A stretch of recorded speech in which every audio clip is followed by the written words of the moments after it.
हरे कृष्णा। मैं कृष्ण सखी एक बार फिर से कार्तिक महात्म के 27वें अध्याय के साथ विष्णुदास और राजा चोल का उद्धार।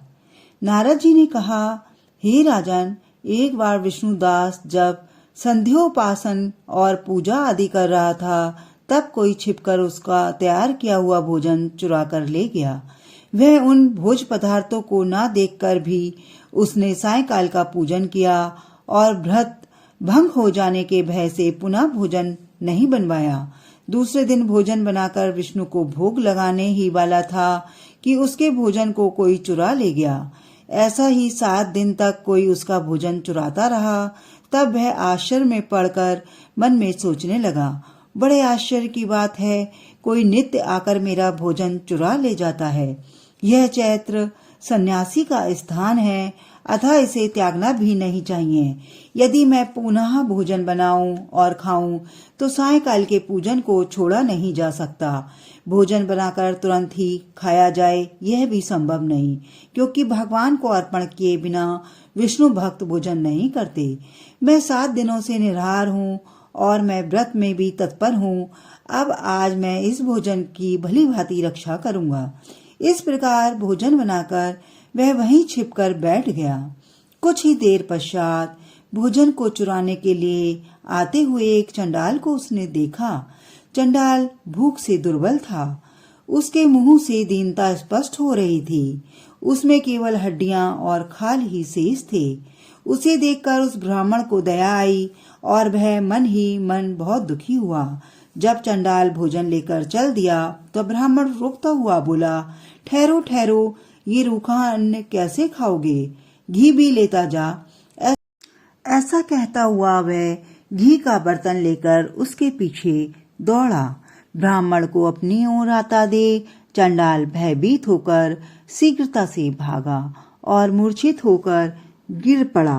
चंडाल को गिरा हुआ देखकर ब्राह्मण ने अपने वस्त्रों से उसकी हवा करना शुरू किया।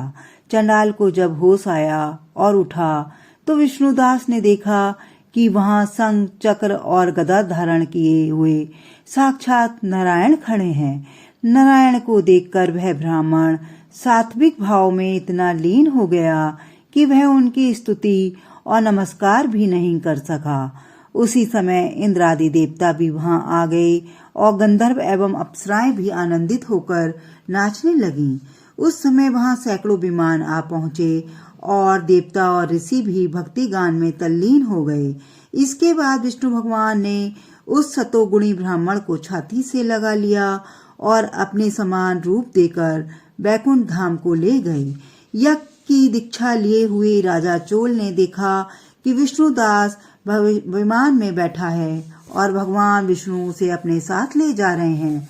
विष्णु लोक को जाते हुए विष्णुदास को देखकर राजा चोल ने शीघ्र ही आश्चर्य मुद्गल को बुलवाकर कहा, मैंने यज्ञ की दीक्षा लेकर वैष्णव क्षेत्र में यज्ञ के विधि पूर्वक संपन्न किया और दान आदि से ब्राह्मणों को इच्छाओं को पूर्ण किया, परंतु विष्णु भगवान अब तक मुझ पर प्रसन्न नहीं हुए और जिसका मान भंग करने के लिए मैंने यह सब किया वह विष्णुदास विष्णु की भक्ति से ही भगवान के दर्शन पाकर उनके साथ बैकुंठ को जा रहा है।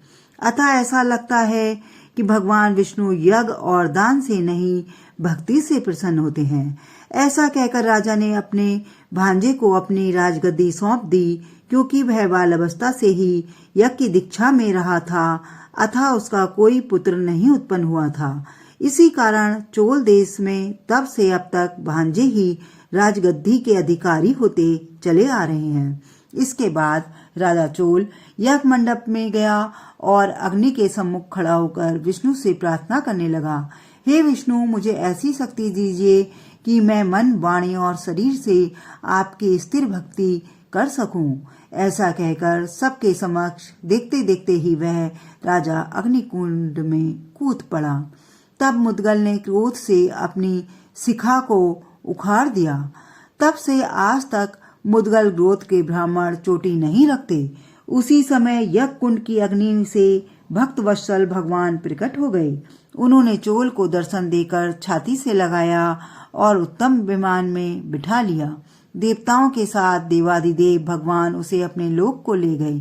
भगवान ने विष्णुदास को पुण्यशील और राजा चोल को सुशील नाम से अपना द्वारपाल बना लिया।